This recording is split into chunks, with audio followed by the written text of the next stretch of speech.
Welcome back into the GSMC Sports Podcast as we just finished up talking about Caleb Williams and the Bears' performance. Lackluster offense, but ultimately able to get it done for the Carolina Panthers and the 2023 number one overall pick in Bryce Young. They didn't get anything going offensively, and they had a much different result where they ended up getting bludgeoned 47-10 in a season opening loss, as things do not seem to be all that improved from what was a disastrous 2023 season. And really the eyes turn to Bryce Young here, where we understand there are a lot of different factors at play here for why Carolina is bad. Their defense isn't good. There really aren't many options for Bryce Young on the offensive side of the ball either, but he has given very little, if anything, to really be excited about. I think there was a Packers game last year that actually went okay for them, where they were hanging in for a while, and that was a little optimistic there. Outside of that, it has been really rough for Bryce Young's beginning tenure in Carolina, and things didn't get any better with their loss on Sunday. Bryce Young was 13 of 30, 161 yards, 0 touchdowns, and 2 interceptions. Now, he did have a rushing touchdown. If you want to be a little bit of an optimist, that sure, that did happen, but at that point, I think that this game was a really big red flag for where Carolina is currently at. Now, again, it's important to keep in mind that Bryce Young does not have very much talent surrounding him. But in most ways, I've been very concerned with the overall level of play of Bryce Young. Now, I was never huge on him as he was coming into the NFL either, so it's not like I've ever really been an optimist for Bryce Young. If you are, let us know why in the comments section, because genuinely I am sort of curious what the pros are. Now, I didn't follow him extremely closely when he was at Alabama, but a lot of the sort of idea around the upside about him was sort of the playmaking ability and the fact that he can make things happen when he gets outside of the pocket as well. We haven't really seen that whatsoever, and I've actually been very disappointed in that sort of playmaking creativity, because you're talking about a player in Bryce Young that is one of the shortest quarterbacks in the NFL already, so it's not like you can really imagine him as this elite pocket passer as it is anyways, that just because of his physical limitations. It's not just the height, too. It's that he doesn't really have a great arm necessarily either.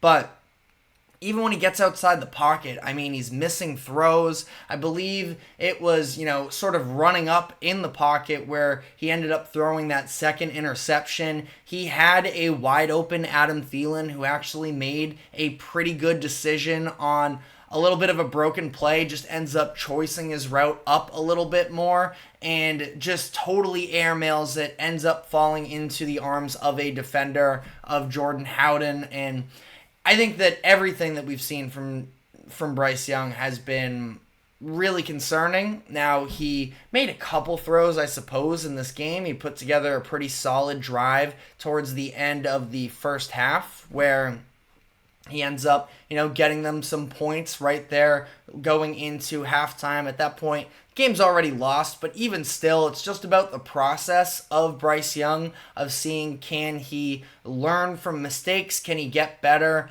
And I don't know. I think that ultimately, he had a good touchdown drive in that third quarter that he did cap off with the rushing touchdown. There we did see a little bit of that playmaking creativity. There was a throw rolling to his right where he was able to hit Xavier Legette for a big pickup. Then another solid throw rolling to the left where he hit Jonathan Mingo. So I think that if you're a Panthers fan really looking for optimism, I would look at that drive at the end of the first half and the touchdown drive in the third quarter. That being said, there was a lot of negative. And like I mentioned, I think that the physical limitations on Bryce Young already are a huge handicap for him.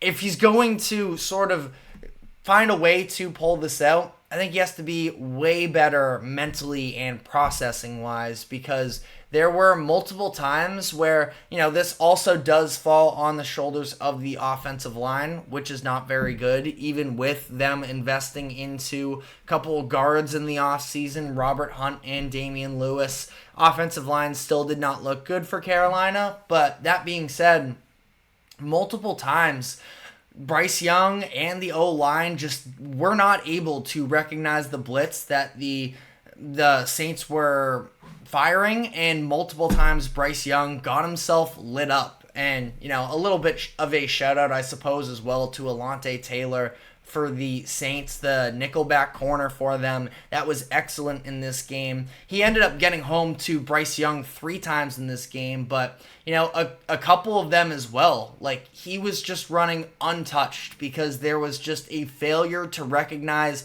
the pressure that was to come from the Saints defensive front.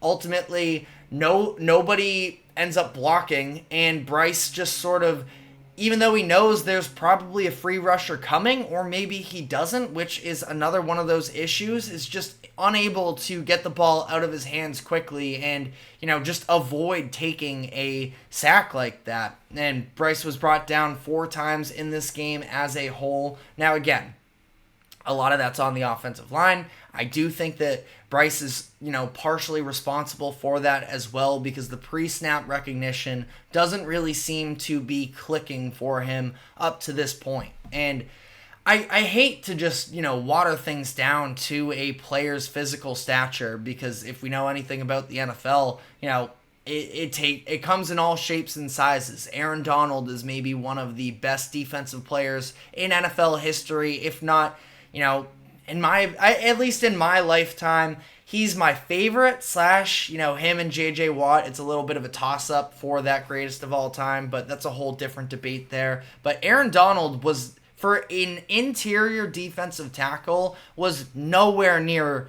the usual status quo of what size you have for a defensive lineman like that. Like, he was able to practice first off, hitting the weight room, a physical specimen despite what his overall size and stature was, and the strategist that he was. And that's the thing, is Bryce Young, I feel like maybe it's because Carolina has been such a dumpster fire in years past that, he hasn't really been able to pick up that part of it yet. What I will say is, I'm a big fan of Dave Canales, who the Panthers just hired as their head coach. We've talked about his path multiple times throughout the course of this show, that he was, in large part responsible for the development of Geno Smith in 2022 when he won over the Seahawks job, sort of turned Geno into a positive starting quarterback once again.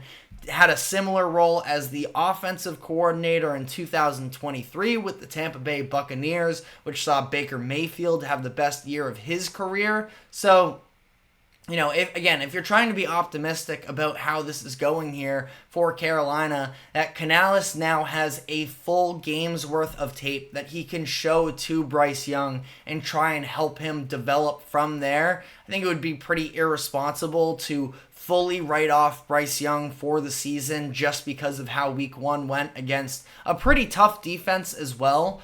But that being said, it has not looked good. It has looked very bad, actually, up to this point, and I'm hoping that he's able to figure this out. I am not optimistic about it at this point, which sort of takes me to the next point of where do things sort of stem from here? Because the Panthers invested a lot to trade up to get that number 1 overall pick to draft Bryce Young in 2023, including, of course, DJ Moore, and what ended up being the number 1 overall pick in this year's draft. That there's probably going to be slight, reluctancy for the Carolina Panthers to move off of Bryce Young. But that being said as well, I do look at that Panthers situation, and we just saw a very similar sort of for what I'm about to say. We just saw the Chicago Bears draft Justin Fields. Now, obviously, different draft capital invested into that pick, but Justin Fields came into Chicago and everything around him was sort of a mess. The offensive line wasn't good, there weren't any weapons, and ultimately, as much as Justin Fields may have never been the guy, even though, look, we talked about this yesterday, looked pretty good, in my opinion, against Atlanta over the weekend, but he didn't have what it took to sort of fully prove to anybody, let alone the Chicago Bears, that he is going to be a franchise quarterback. And the Bears passed up on using the number 1 overall pick to replace Justin Fields once. They weren't going to be able to do it a second time. And now Caleb Williams steps into a largely improved situation. So there are going to be people, if this season does not go well for Bryce Young, calling for the Panthers to draft his replacement. And I'm not saying that that would be the wrong decision, but I would also take into consideration the fact that Dave Canales got a lengthy contract when he became the head coach of Carolina. The front office, it seems, understands that the Panthers are a long way away from being playoff competitive once again, and you'd probably just be setting up whoever else that next guy is, Carson Beck, or maybe a Quinn Ewers, maybe a Shedeur Sanders. Take your pick. Way too early in the college football season to really make the predictions on who will be the number 1 quarterback to come off of the board. But whoever it is, they wouldn't be walking into any sort of an improved situation, and we could see this exact same thing play out once again. That if you're the Panthers, if Bryce Young forces your hand and he really gives you nothing to build off of, again, I can understand it, but I feel like the Panthers have just so many holes on both sides of the ball. They need to establish the offense once again. The O-line and the wide receiving core are 2 of the worst units in the NFL.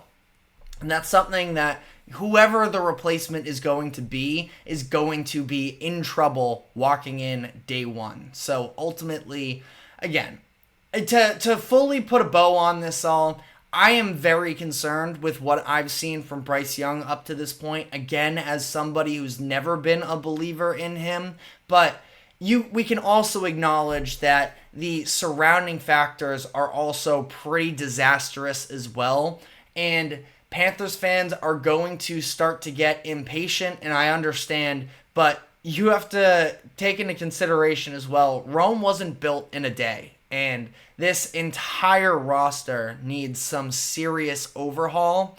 That quarterback might not be the number 1 need at this particular moment. Now, it's probably up there, but I don't think that you'd be doing yourself any favors sort of doubling down on a quarterback position when there's no legitimate number 1 wide receiver. The offensive line is messy. I just think that there are already a lot of holes. So I'm concerned with Bryce Young, without a doubt. I'm also just as, if not more, concerned with the rest of the roster as well. So that's sort of where I'm at on Bryce Young. Again, hoping that over the course of this season, as him and Dave Canales build up a little bit more of a rapport, that they can work some things out and try and salvage the investment into Bryce Young. But let me know what your thoughts are in the comments section. We'd love to hear it. But we are now going to dive into one other team that, again, we don't love harping on the pessimism here on the GSMC Sports Podcast, but one other team that looked a little bit disastrous on the offensive side of the ball, and that was the New York Giants, the one team that was unable to punch it into the end zone in Week 1. So we will be diving into what went wrong for them and where this is all going to play out, because vibes are low right now in East Rutherford, that's for sure. But we will be diving into that. But first, we have to take a quick break. Do not go anywhere. We will be right back.